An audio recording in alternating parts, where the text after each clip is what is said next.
할렐루야. 5월의 첫 주 어린이 주일 우리 함께 하시는 우리 모든 성도님들을 사랑하고 축복합니다. 우리 앞뒤 전자로 이렇게 같이 인사하는데 우리 어린아이처럼 한번 인사해 볼까요? 그게 뭐냐? 그건 각자 감동 오시는 대로 하시면 되겠습니다. 순수하고 맑게 한번 인사해 봅니다. 주님 때문에 행복한 주일입니다. 네. 네네. 네. 좋습니다. 마땅히 행할 길을 가르치라 라는 제목으로 여러분과 말씀의 은혜를 나누고자 합니다. 여러분, 자녀를 키우며 눈물 흘려보지 않은 부모는 없을 것입니다. 가하시면 이해하시길 바랍니다. 네. 자녀는 우리에게 가장 큰 기쁨입니다. 이 또한 동의하시죠? 그와 함께 동시에 가장 깊은 기도 제목이기도 하죠. 자녀가 바르게 자라갈 때 부모는 감사합니다. 자녀가 곁길로 갈 때 부모의 마음은 무너져요. 특히 오늘 본문의 말씀을 읽을 때 보면 무거운 마음이 들 수도 있습니다. 내가 어릴 때 제대로 가르치지 못해서 혹시 이 아이가 이렇게 된 것은 아닐까? 내가 부모로서 실패했기 때문에 자녀가 믿음의 길에서 멀어진 것은 아닐까? 그러나 사랑하는 성도 여러분, 오늘 말씀은요, 당연히 그런 부모를 정죄하기 위해 주어진 말씀이 아닙니다. 이 말씀은요, 부모에게 무거운 책임감의 멍에를 지우는 말씀이 아니라 자녀를 어떻게 하나님의 지혜 안에서 양육해야 하는지를 보여주는 은혜의 지침이라는 것이죠. 여러분, 부모도 부족합니다. 모자랍니다. 누구도 완전할 수 없지요. 저도 마찬가지로 우리 모두가 그렇지 않겠습니까? 스스로 안에 자괴감에 빠지는 것은 절대로 하나님이 원하시는 게 아닙니다. 우리가 부족하기 때문에 오늘 이 시간 더 주님 앞에 말씀으로 매달리는 것이고요, 우리의 힘으로 되지 않기 때문에 기도하는 것 아니겠습니까? 결국 결론입니다. 기도하는 부모가 되어야 한다는 것이죠. 정말 우리가 먼저 말씀 가운데 세워지는 부모가 되어야 한다는 것입니다. 여러분, 야생마를 아시죠? 아직 길들여지지 않은 말, 야생마. 야생마를 길들일 때 미숙한 기수들은 말을요, 억지로 힘을 제압하려고 합니다. 밧줄로 거칠게 묶고요, 힘으로 누르고 두려움으로 복종을 시키려고 하지요. 그러나 그렇게 할수록 야생마는 더 날뛰게 되어 있습니다. 그러나 노련한 기수는 다르지요. 그는요, 말의 힘을 꺾어버리지 않아요. 말이 가진 본래의 에너지와 방향성을 이해합니다. 그리고 보면요, 말이 가진 힘이 잘못된 게 아니잖아요. 하나님이 그 말에게 그 힘을 주셨어요. 그는 달리게 만들었다는 것입니다. 진짜 노련한 기수는 말이 가진 본래의 에너지와 이 방향성을 이해한다는 거예요. 재갈과 곱비를 억압의 도구가 아니라 오히려 그것을 무엇으로 쓰느냐? 소통의 접촉점으로 쓴다는 것입니다. 말이 가진 힘은 나쁜 것이 아니라 문제는요, 그 힘의 방향 없이 질주할 때 그게 통제가 되지 않을 때 문제가 되는 것이죠. 좋은 훈련은요, 힘을 제거하는 것이 아닙니다. 그 힘이 바른 목적지를 향하도록 이끌어주는 것이다. 오늘 본문이 말하는 자녀 양육도 이와 같은 원리를 가지고 있다는 거죠. 자녀의 영혼을 부모 마음대로 꺾어 통제하라는 말씀이 아닙니다.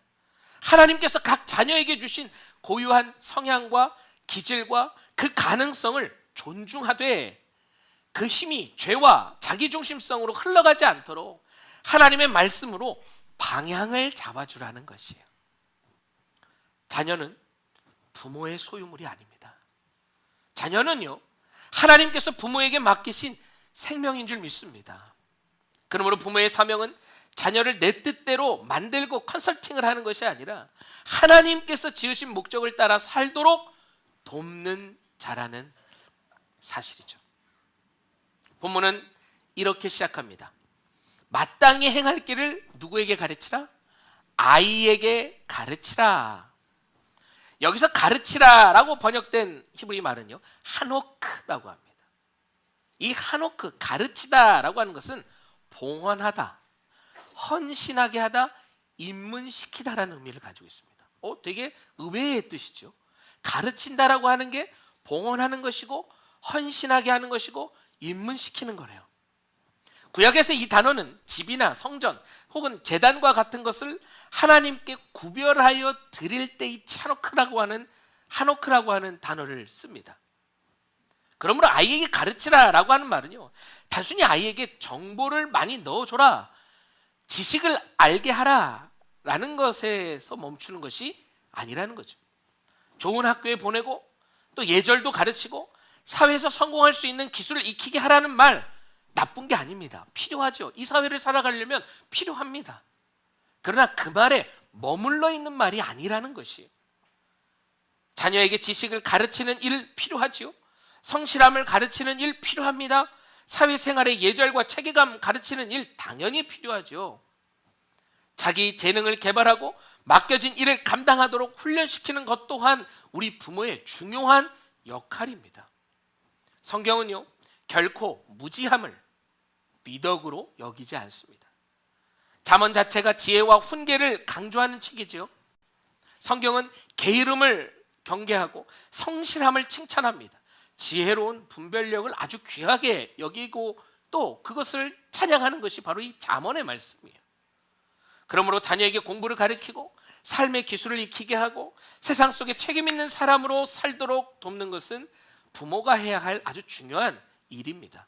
그러나 성경이 말하는 양육의 중심은 거기에서 멈추지 않는다는 것이, 성경의 양육은요, 아이를 어떻게 성공시킬 것인가, 이보다 더 깊은 질문을 던지고 있다. 이 아이가 누구인가? 이 아이가 누구인가? 이 아이의 인생은 누구를 위해 존재하는가?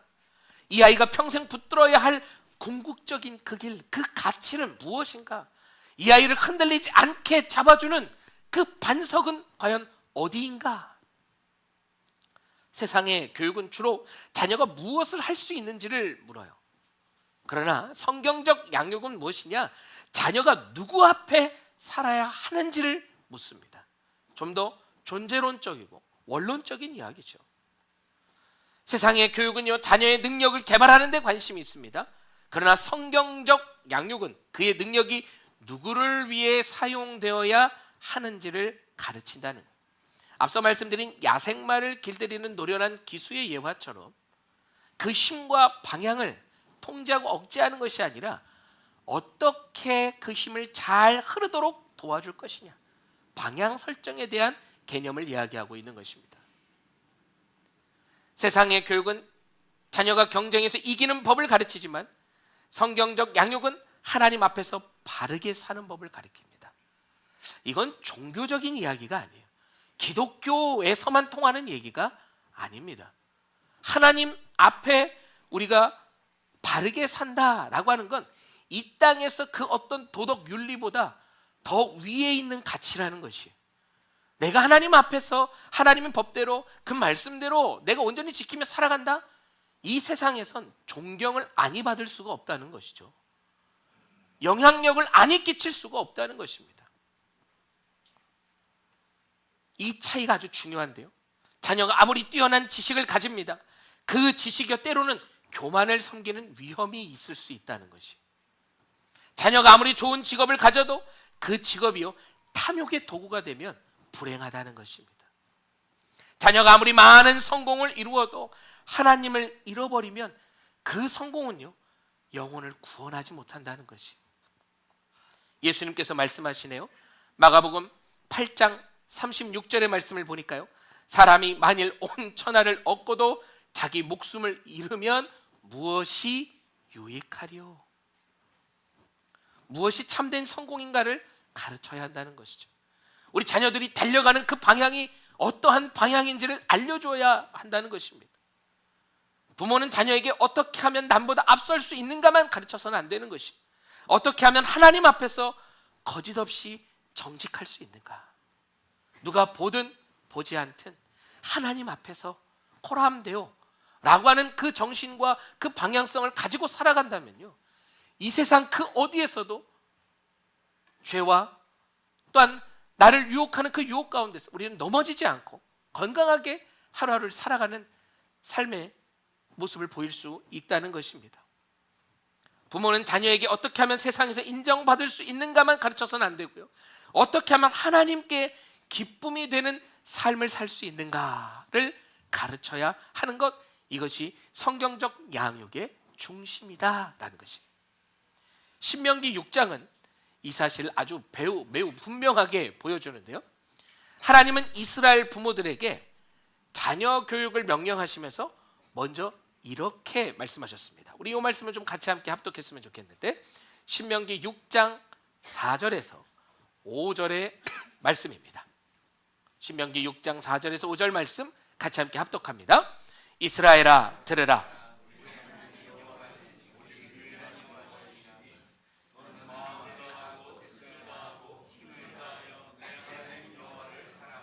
그리고 이어서 7절 이렇게 얘기하네요. 7절 말씀 합독합니다. 내 자녀에게 부지런히 가르치며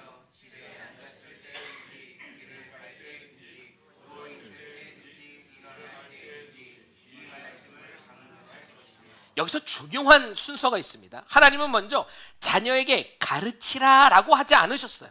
먼저 뭐 어떻게 하라? 너의 마음을 다하고 뜻을 다하고 힘을 다하여 내 하나님 여호와를 뭐 하라? 사랑하라 라고 얘기하십니다.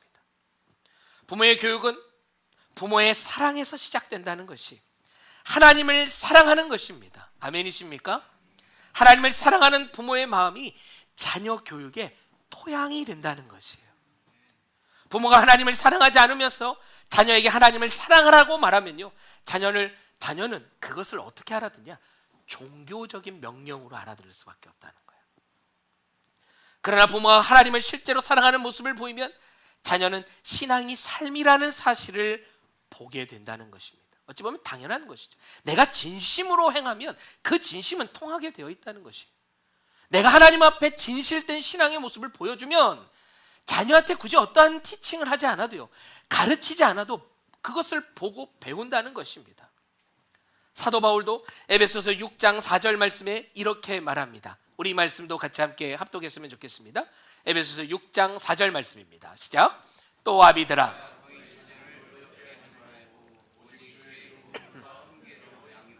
여기서 바울은 두 가지를 함께 말하죠. 하나는 자녀를 뭐 하지 말라? 노엽게 하지 말라. 다른 하나는 주의 교훈과 훈계로 양육하라 말하고 있습니다. 성경적 양육이 방임도 아니고요, 폭압도 아님을 보여주는 것이죠. 자녀를 제 멋대로 내버려 두는 것이 성경적인 것이 당연히 아닙니다. 반대로 부모의 권위로 자녀의 마음을 으깨는 것도 성경적 가르침이 아닙니다. 성경적 양육은 사랑과 권위, 그 안에 따뜻함과 진리가 있다는 것이에요. 품어줌과 방향 제시가 함께 있는 양육, 거친 야생마를 그의 힘을 제압하는 것이 아니라 그 힘이 자연스럽게 흘러가도록 고삐와 그 줄을 통해서 이 말과 소통하는 것이죠.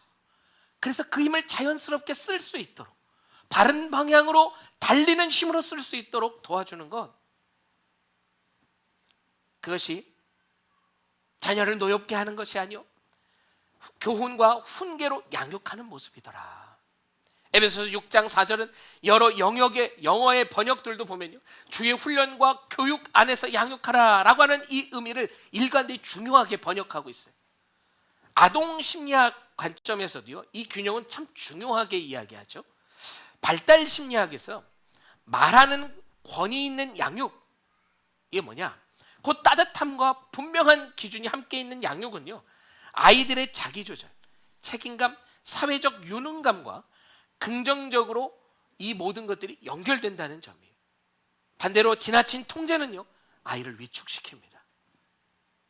지나친 방임은요, 아이에게 경계와 책임을 배우지 못하게 할 수 있다는 것이에요. 물론 우리는 심리학을 성경 위에 두지 않습니다. 그러나 이 일반 은총, 모든 이들에게 통용되는 이 법칙 가운데서도 관찰되는 이런 통찰은요, 성경이 오래전부터, 이런 심리학이 있기도 한참 전부터 이 성경이 말해온 지혜와 만나는 지점이다라는 것이죠. 성경적 양육은 차갑고 강압적인 통제가 아닙니다. 또한 기준 없는 허용도 아니죠. 성경적 양육은요, 내가 먼저 하나님을 사랑하는 것이에요. 사실 내가 먼저 하나님을 사랑한다는 근거는 어디서 나옵니까? 하나님이 먼저 우리를 사랑하셨다는 것이죠. 하나님이 여러분 사랑하심을 믿으십니까? 우리가 이미 죄인 되었을 때 나를 위해 이 땅에 오셔서 나를 위해 죽으시고 십자가를 지셔 죽음과 그 부활을 통해 구원의 길로 인도하셨다는 것이 여러분에게 여전히 감동이냐, 여러분에게 여전히 감격이냐고 묻고 있는 것입니다. 하나님을 진심으로 사랑하시는 여러분 되시길 간절히 소망합니다. 그것이요, 자녀가 아니더라도 내 주변 지인들에도 이 사랑은 흘러간다는 것이에요. 그러므로 가르치라 라는 명령은 단순한 정보 전달이 아니다. 자녀를 하나님께 드리는 봉헌이라는 거죠. 한오크, 하나님께 드리는 봉헌. 자녀의 마음이 하나님을 향하도록 입문시키는 겁니다. 자녀가 하나님 말씀 안에서 인생의 방향을 배우게 하는 거룩한 사명이 가르치는 것, 한오크다. 그러므로 부모는 이렇게 고백할 수 있습니다. 주님, 이 아이는 내 소유가 아닙니다. 주님께서 내게 맡기신 생명입니다. 내 욕심의 도구가 되지 않게 하여 주시고 하나님의 뜻을 이루는 사람으로 자라게 하여 주시옵소서. 이 고백이 성경적 자녀 양육의 출발점이라는 사실을 꼭 기억하며 나가길 간절히 소망합니다. 이 한오크라는 단어에는 또 하나의 중요한 배경적인 의미가 있는데요, 고대 근동에서 갓난아이가 젖을 잘 빨도록 입천장에 달콤한 것을 발라주는 관습이 있었다고 합니다. 저희 나라에도 그런 게 있었을까요? 모르겠습니다. 저는 경험을 안 해봐서.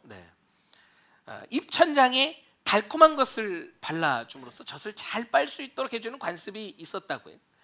이것을 억지로 삼키게 하는 것이 아니라 그 안에 있는 본능, 달달한 것을 빠는 그 본능을 자극시켜서 일깨워주는 행위, 젖을 잘 빠는 방법을 깨닫게 해주는 것입니다. 이 이미지는 영적 양육에 아주 매우 중요한 통찰을 주고 있습니다. 부모의 역할은요, 자녀의 신앙은 억지로 밀어넣는 것이 아니라는 것이, 하나님의 말씀을요 먼저 맛보게 하는 것입니다. 예배의 기쁨을 보게 하는 것입니다. 기도의 능력을 경험하게 하는 것입니다. 하나님의 사랑하는 삶이 얼마나 복된 것인지를 삶으로 보여주는 것이다.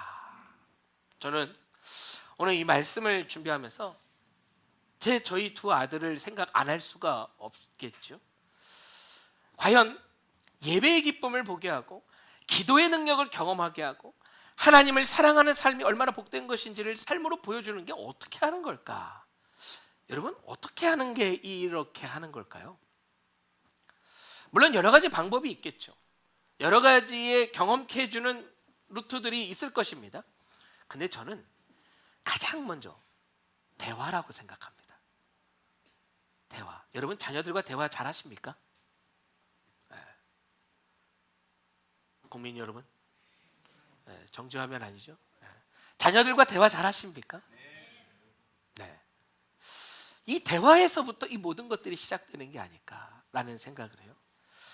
예배의 기쁨에 대해서 여러분 자녀와 대화해 보셨습니까? 기도가 어떤 것인지 자녀와 대화해 보셨나요? 하나님의 사랑으로 삶이 얼마나 복된 것인지를 살아내는 그 삶이 무엇인지 자녀와 이야기 나눠보셨습니까? 여기에서부터 시작되는 것 같아요. 저는 개인적으로 이 목회를 하면서 혹은 제가 개인이 살아가면서 중요한 키워드 두 가지가 있습니다. 그건 뭐냐면 소통과 공감이에요. 이 소통과 공감을 하기 위해 전 참 개인적으로 제 안에서는 참 많이 노력합니다. 제 아이들에게도 제가 믿는 그 하나님, 그것이 이들에게도 이들이 믿는 하나님이 되어지기 위해 어떻게 하면 좋을까? 참 많은 고민을 하며 지금도 살아가고 있습니다만, 많은 성도님들을 만나고 또 그동안의 사역의 여정 속에 많은 케이스들을 보면서 여전히 느끼고 깨닫는 건 뭐냐? 소통과 공감에서부터 시작되는구나. 먼저는 하나님이 나를 사랑하시고 또한 내가 하나님을 사랑하는 그 진심의 마음을 아이와 소통하는 거예요. 아이와 공감하는 것입니다.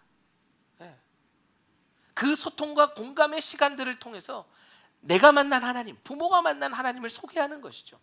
물론 부모가 만난 하나님이 이 아이의 하나님이 될 수는 없어요. 이 아이의 하나님은 아이의 하나님으로서 하나님 만나길 원하시니까요. 그러나 모델이 될 수 있는 것이죠. 아, 그렇구나. 그런 것이군요. 그리고요, 그 대화 속에 아이들이 하는 질문을요, 하나도 놓치지 않습니다. 엉뚱한 질문. 정말 저희 둘째가 저한테 그런 얘기, 아빠 이제 설교 시간에 내 얘기를 조금 적게 해줬으면 좋겠어요. 그런 얘기를 하더라고요. 그래서 제가 그런 양해를 구했습니다. 야, 내가 내 삶에 경험하는 게 너가 또 내 아들이고 그러다 보니 내 삶의 경험이 너일 수밖에 없지 않겠냐, 형일 수밖에 없지 않겠냐, 양해를 구한다. 그러면 적당히 해주시면 감사하겠습니다. 그러더라고요. 적당히 하려고 참 많이 노력하고 있습니다. 저희 둘째는요, 질문이 정말 많아요. 네. 근데 이 질문이 여러분 경험해 보셨을 거예요. 이게 뭔가 맥락이 있는 질문이면은 참 이렇게 티키타카 하는 게 있죠. 저희 첫째는 질문이 참 좋아요. 그러니까 좋다는 건 제가 답하기 참 좋아요. 네. 근데 저희 둘째는 이게 무슨 생각이지? 이게 무슨 말이지? 그래서 질문도 여러 번을 물어봅니다.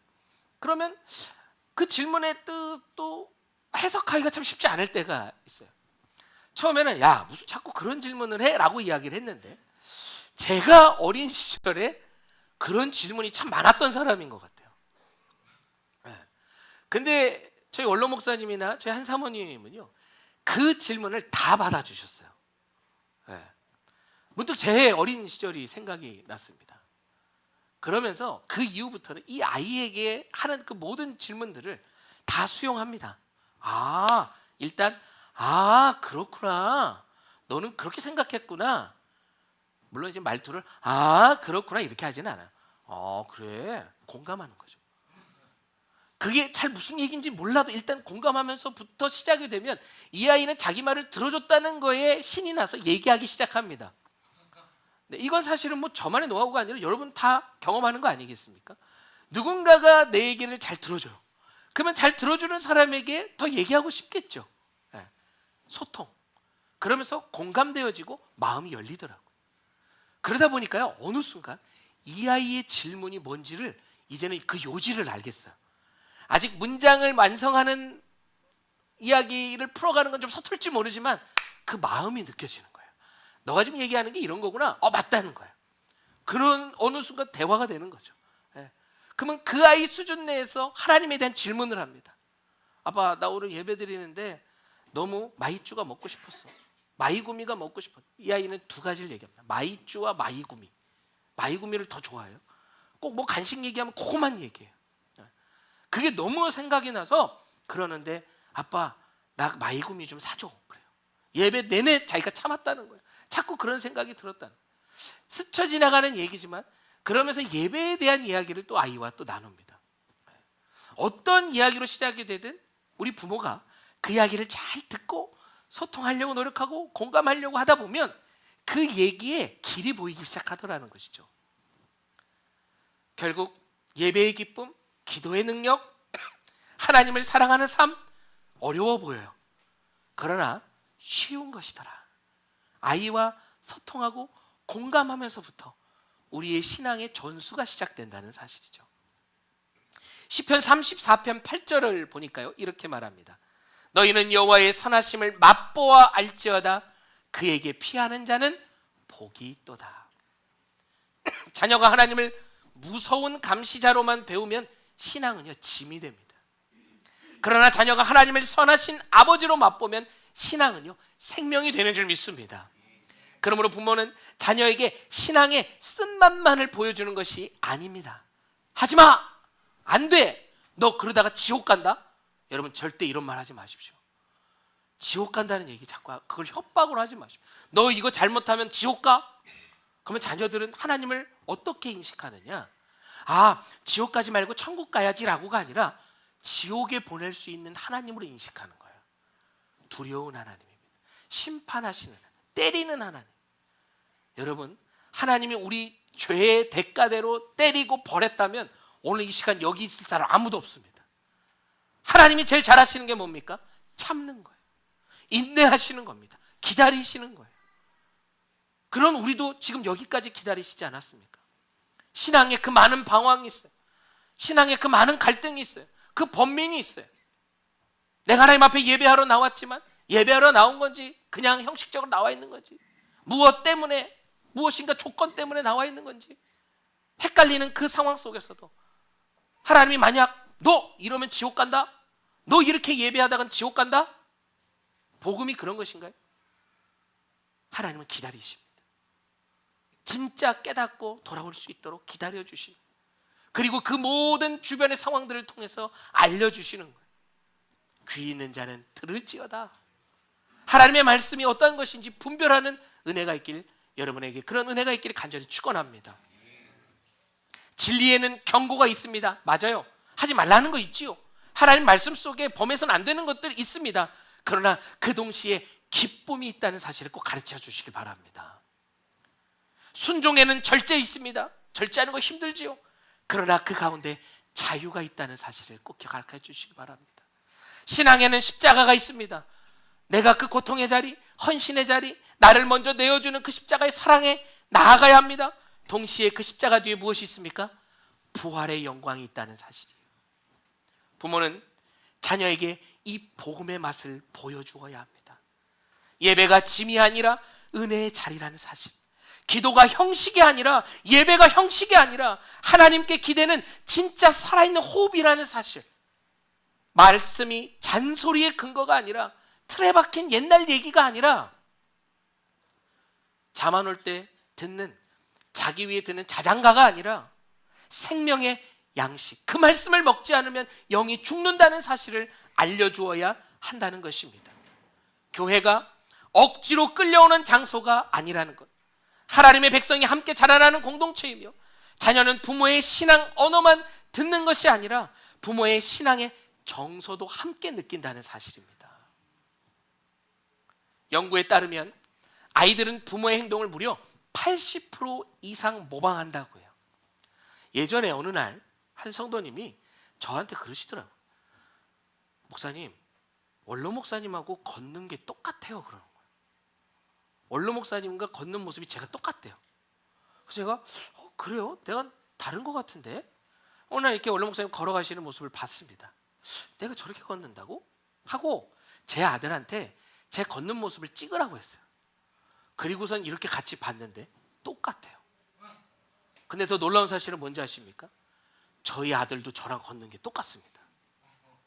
그 말은 원로 목사님하고도 똑같다는 거죠. 이 걷는 모습도 닮아요. 80% 이상을 모방한다고 합니다.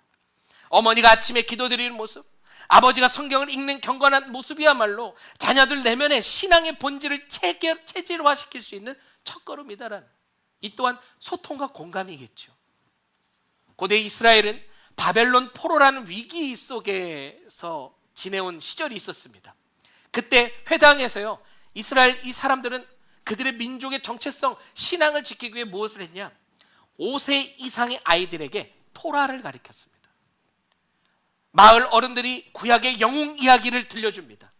신앙을 보존해내는 공동체 교육 시스템을 그들 공동체가 가지고 있었다는 거예요.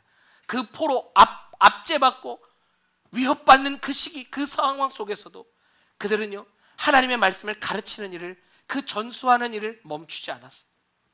교회와 믿음의 공동체는 부모의 가르침을 다시 한번 확증해주는 강력한 이중 울타리가 된다는 사실이에요. 동네 친구와 다투었던 아이가요, 이 말씀을 듣잖아요. 들은 말씀이 저장이 됩니다. 그래서 저장된 그 말씀이 이 다투는 상황 속에서 아이가 스스로 하나님 말씀에 다투지 말라 했지, 사랑하라 했지 라며 화해하는 법, 용서하는 법을 배우게 되는 것이죠. 그리고 그것을 실천하게 됩니다. 이것이 가정에서 또 주님의 몸된 교회에서 이루어져야 할 성경적 교육법이다.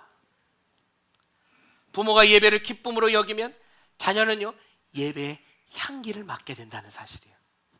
부모가 말씀 앞에서 겸손히 순종하면 자녀는 그 말씀의 무게를 배운다는 것입니다. 부모가 실패했을 때 얼마든지 넘어질 수 있죠. 부모도 사람 아닙니까? 엎어지고 넘어집니다. 그렇게 실패했을 때 내가 먼저 십자가 앞에 돌아서면, 그 말씀 앞에 무릎 꿇으면 자녀는 복음이 무엇인지 보게 된다는 것이에요. 이것이 영적 미각을 깨우는 양육입니다. 이제 본문의 핵심 표현인데요, 마땅히 행할 길입니다. 마땅히 뭐 할 길이요? 행할 길. 마땅히라고 하는 것은 아이가 원한다고 다 허용하라는 뜻이 아니에요.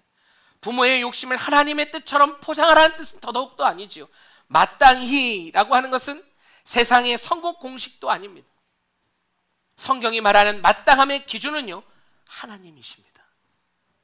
자녀가 마땅히 배워야 할 것은 단순히 성공하는 법이 아니라 하나님을 경외하는 법인 줄 믿습니다. 자녀가 마땅히 걸어야 할 길은 단순히 남보다 앞서는 길이 아니라 하나님 앞에서 바르게 사는 길이다. 잠언의 출발점은 분명합니다.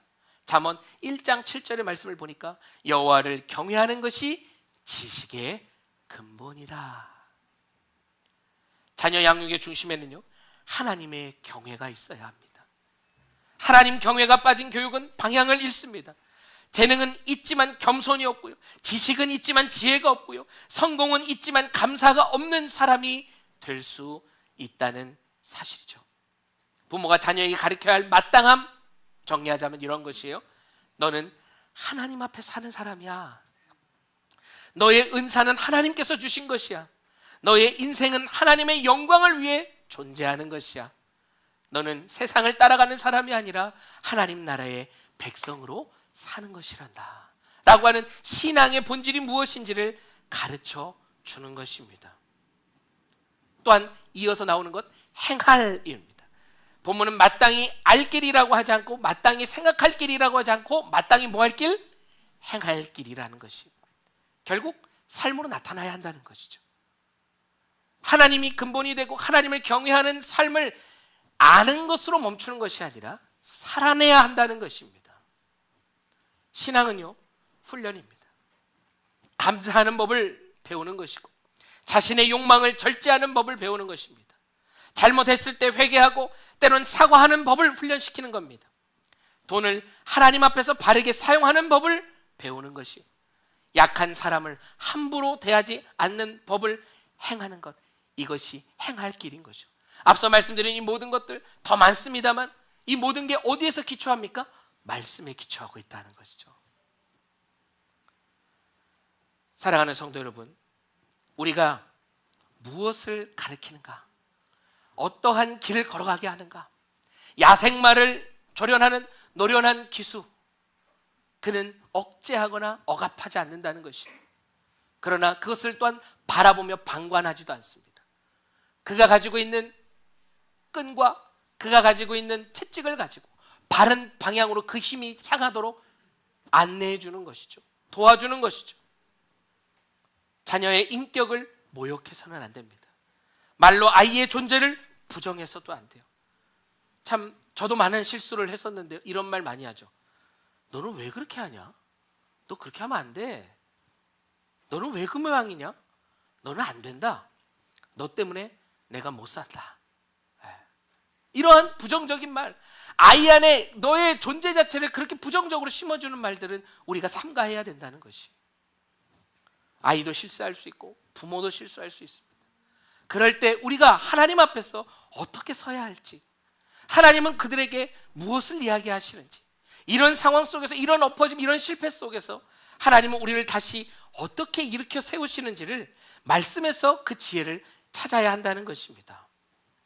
사랑하는 성도 여러분, 자녀는요, 부모의 말을 듣고 자라지만 더 깊은 곳에서는 부모의 삶을 보고 자란다는 것이에요. 여러분, 저를 비롯해서 아마 오늘 이 말씀을 들으며 참 마음에 부담감이 오실 겁니다. 그리고 아까 앞서 말씀드린 대로 내가 그렇게 못해서 우리 아이가 또 이런 문제가 있나? 아니요, 여러분 잘하고 계십니다. 여러분 삶에서 최선을 다하고 계십니다. 중요한 건 무엇인가요? 오늘 이 하루 다시 한번 내 마음을 결단하고요, 아이 앞에서, 하나님 앞에서 성실하게, 또한 그 말씀을 경외하는, 하나님을 경외하는 모습을 보이기 위해 몸부림치는 거예요. 지나간 시간들, 그 시간에 얽매이는 것이 아니라 이제 오늘부터 시작되는 새로운 하루, 또 새로운 한 주, 내가 그 하나님 앞에 마땅히 행할 길을 내가 먼저 살아내는 것이죠. 아멘이신가요? 내가 먼저 가야 할 그 길을 걸어가는 것입니다. 내가 먼저 지켜야 할 그 길을 지켜내는 것이죠. 그렇게 우리가 먼저 걸어가면 자녀는요 따라옵니다. 참 양육을 하며 어렵고 힘든 순간들이 참 많이 있습니다. 내 뜻대로 되지 않는 그 모습, 내 생각대로 되지 않는 그 걸음,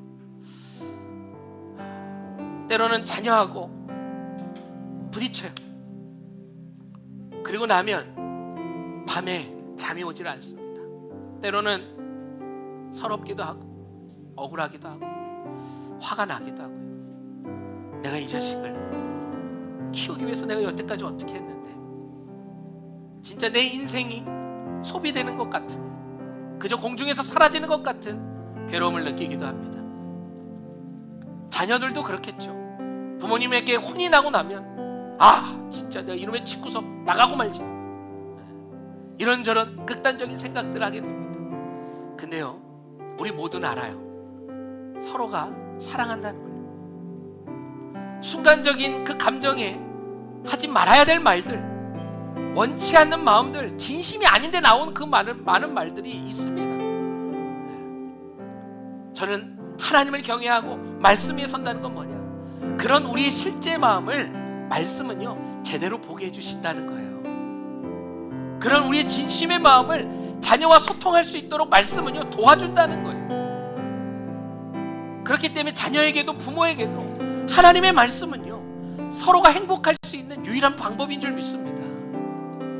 마땅히 행할 길을 가르치기 위해서는 우리 부모가 먼저 그 마땅히 걸어갈 길을 걸어가는 것이죠. 정말 하나님을 뜨겁게 사랑하고 하나님 앞에서의 예배가, 하나님 앞에서의 기도가, 하나님 앞에서의 헌신이, 또한 한 주간의 나의 삶이 누가 보든 보지 않든 마땅히 내가 걸어가야 할 믿음의 길을 걸어가는 모습, 그 모습 속에서 자녀와 함께 같이 소통과 공감을 통해 그 삶이 무엇인지를 나누는 것입니다. 지금 이 드럼에 저희 아들이 앉아있지만요 저는 좋은 아빠가 되겠다는 자신 없습니다. 왜냐하면 제 자체가 좋지 못하거든요. 저는 해줄 수 있는 거 다 해줄 수 있어, 뭐든 말해, 그럴 수 없습니다. 저는 부자가 아니거든요. 원하는 대로 다 해줄 수도 없고 좋은 사람이 될 수도 없습니다. 그런데 제가 한 가지 분명하게 약속하며 몸부림칠 수 있는 한 가지는 뭐냐, 하나님을 뜨겁게 사랑하는 사람이 되고 싶습니다. 그 모습을 보여주고 싶어요. 비록 모자라지만, 부자도 아니지만, 잘난 것 없지만, 그런 제가 하나님의 말씀 속에 어떻게 몸부림치며 살아가는지, 그런 제가 하나님을 어떻게 믿으며 오늘을 살아가는지, 그런 연약하고 부족한 제가 하나님 말씀 때문에 어떤 정직과 어떤 공의와 어떤 정의를 실천하며 살려고 몸부림치는지를 보여주고 싶은 그 마음은 가득합니다. 그리고 주님이 주시는 그 삶에 대한 담대함이 있습니다. 사랑하는 성도 여러분, 우리 모두 좋은 부모, 부자 부모 되기 전에 마땅히 행할 길을 행하는 부모가 되길 간절히 소망합니다. 하나님을 뜨겁게 사랑하는 그 마음, 말씀이 내 삶의 기초가 되고 반석이 되는 그 마음, 그 모습, 성경적 양육법을 기억하며 내가 먼저 그 사람이 되어지고 우리 아이와 소통과 공감을 통해 하나님이 무엇을 원하는지를 같이 이야기하며 함께 같이 기도하며 걸어간다면 세상이 얘기하는 좋은 부모, 부자 부모는 아닐지 모르지만 하나님이 원하시는 진짜 부모, 정말 자녀와 깊이 함께 삶을 이야기하며 행복하게 살아갈 수 있는 그런 좋은 관계, 주님이 기뻐하시는 모습의 가정이 될 줄은 믿습니다. 우리 오늘 시간 좀 같이 기도했으면 좋겠는데요, 마땅히 행할 길을 걸어가는 우리 부모가 될 수 있기를, 마땅히 하나님 앞에 삶을 살아내고 부족하지만 넘어지고 엎어지고 자빠지는 연약한 자지만 완전하고 좋은 것이 아니라 정말 하나님 앞에 노력하고 몸부림치는 자로 자녀에게도 그러한 모습들을 보여줄 수 있는 그래서 함께 같이 아름다운 가정이, 부모와 자녀가 함께 그 말씀 위에 서서 든든히 세워져 갈 수 있기를, 우리들 마음속에 부모는 자녀에게, 자녀는 부모에게 가지고 있는 안타까운 마음, 불편한 마음 있습니까? 오늘 시간 다 내려놓길 원합니다. 그리고 다시 시작했으면 좋겠습니다. 다시 뜨겁게 하나님의 사랑으로 사랑하며 나아가길 원합니다. 우리 같이 함께 주님, 한 주간 우리의 삶이 그렇게 뜨겁게 자녀가, 부모가 사랑하는 한 주간이 될 수 있도록 마땅히 행할 길을 행하며 가르치며 걸어가는 복된 걸음 될 수 있도록 도와주시옵소서. 우리 같이 함께 주여 한번 부르짖고 기도하며 나갑니다. 주여, 주님, 마땅히 걸어가야 할 길, 마땅히 행해야 할 길, 삶에서 본이 되고 또한 삶의 모델이 되어야 할 부모, 아버지 하나님, 우린 참 연약합니다. 엎어지고 넘어지고 쓰러지고 결단하고 약속했지만 또 무너지고 또 실패하는 우리들의 모습을 봅니다. 아버지 하나님, 이런 연약한 우리들, 우리가 할 수 있는 게 무엇일까? 다짐과 결심으로만 되지 않습니다. 하나님의 말씀이 우리 가운데 있어야 합니다. 모든 지혜의 근본, 모든 지식의 근본이 그 하나님의 말씀이 우리 심령 가운데, 우리 마음 가운데 있어야 합니다. 우리 삶 가운데 그 말씀을 붙들며 살아야 합니다. 우리가 먼저 부모된 자가, 앞장선 자가 마땅히 걸어야 할 그 길, 마땅히 행해야 할 것을 행하며 살아야 합니다. 아버지 하나님, 그렇게 삶으로 살아낼 때 우리의 모습을 보고 자녀는 따라옵니다. 아버지 하나님, 완벽하려고 하지 않길 원합니다. 완전할 수도 없습니다. 너무 좋은 부모가 되려고만 노력하지 않길 원합니다. 그렇다고 좋은 부모가 되기가 어렵습니다. 하나님의 말씀대로 살려고 노력하는 부모가 되길 원합니다. 그 말씀 가운데 내 삶을 내어놓고 믿음으로 한 걸음 한 걸음 걸어가길 원합니다. 그렇게 살아가는 모습을 보며 자녀는 따라옵니다. 그렇게 하나님 앞에 몸부림치는 모습으로 그의 삶도 살아내는 것이 있습니다. 주님, 그렇게 우리 가정이 행복한 가정 될 수 있도록 주여 하나님 인도하여 주시옵소서. 그렇습니다. 하나님, 자녀 때문에 우리 마음에 상처와 아픔을 겪는 순간들이 참 많이 있습니다. 자녀가 믿음에서 멀어진 것 같아 밤마다 눈물로 기도합니다. 그런 모습 속에 내 잘못인가 죄책감에 눌리기도 합니다. 그러나 우리는 기억해야 합니다. 자녀의 이야기는 아직 끝나지 않았습니다. 마지막 장은 아직 쓰이지 않았습니다. 그리고 그 마지막 장을 쓰는 분은 부모가 아니라 하나님이신 줄 믿습니다. 부모는 자녀의 인생을 완전히 통제하고 주관할 수 없습니다. 그러나 부모는 기도할 수 있습니다. 말씀을 심을 수 있습니다. 사랑으로 징계하며 품어줄 수 있습니다. 믿음의 뒷모습을 보여줄 수 있습니다. 그리고 그 자녀를 하나님 손에 다시 맡길 수 있는 기도가 있습니다.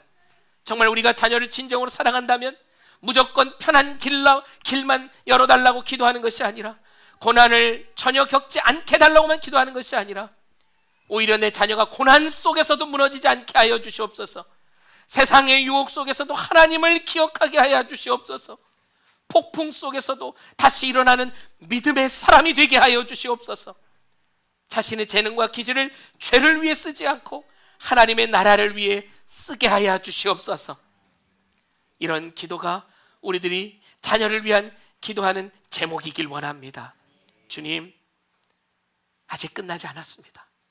끝까지 하나님이 포기하시지 않는데 어찌 우리가 포기할 수 있겠습니까? 주님, 우리에게 이 말씀을 통해서 깨닫는 지혜를 주시옵소서. 정말 성령께서 감동하심으로, 성령께서 주관하심으로 결단하는 마음이길 원합니다.